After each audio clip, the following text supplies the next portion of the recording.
When Tut was born, around 1343 B.C., Egypt was already a very old country, almost 2,000 years old, in fact. The Egyptian Empire lay on the coast of northern Africa, facing the Mediterranean Sea. It was a land of desert and bare hills, where the sun beat down all year long. There were few trees, and rain hardly ever came.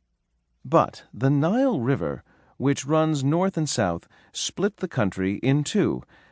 The Nile is the longest river in the world, a little more than 4,000 miles long. It was the heart of ancient Egypt. All along the riverbanks was rich farmland. Peasant farmers tilled their fields with plows pulled by oxen. They sprinkled seeds in the soil to grow wheat and vegetables. They raised pigs and goats and sheep. They planted fruit trees and grew grapes. The river also gave the people fish to eat and ducks to hunt. Because of yearly flooding, there were many weeks when farmers could not work, so the river also provided vacation time for everyone. The Nile was the road that boats traveled, bringing goods from city to city. Clay from Nile mud was used to build houses. All the great cities, like Thebes and Memphis, grew up near the river. Ancient Memphis may have been the first city in the world to have 1 million people. From rock quarries, heavy blocks of stone were brought on barges.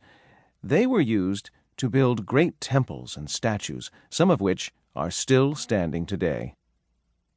The river was the lifeblood of the people. Without it, there would have been no ancient Egypt, just desert. But the desert was important too. It protected Egypt. It was difficult for enemies to attack. They had to cross so many miles of sand in the blazing heat.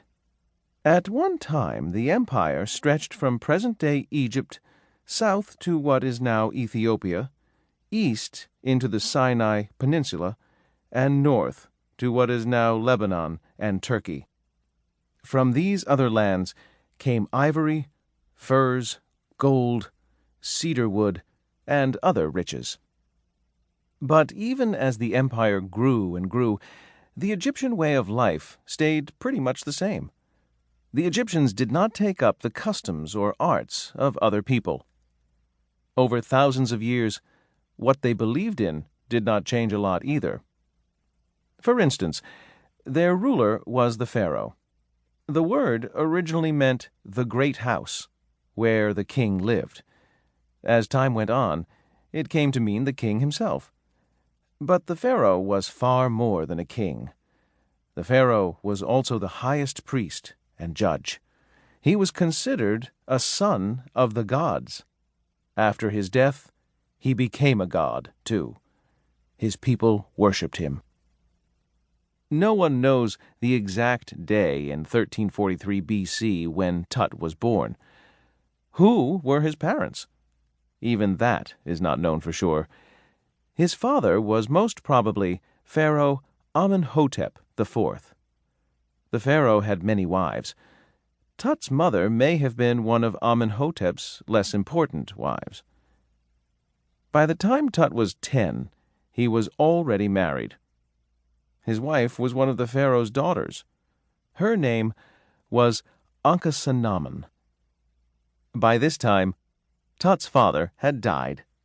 Tut became king. He wore the tall crowns of the pharaoh. Like all pharaohs, he wore a false beard strapped to his chin. He carried a crook and a flail. It looked like a whip. They were symbols of his power. But did he have real power? No. He was still a child.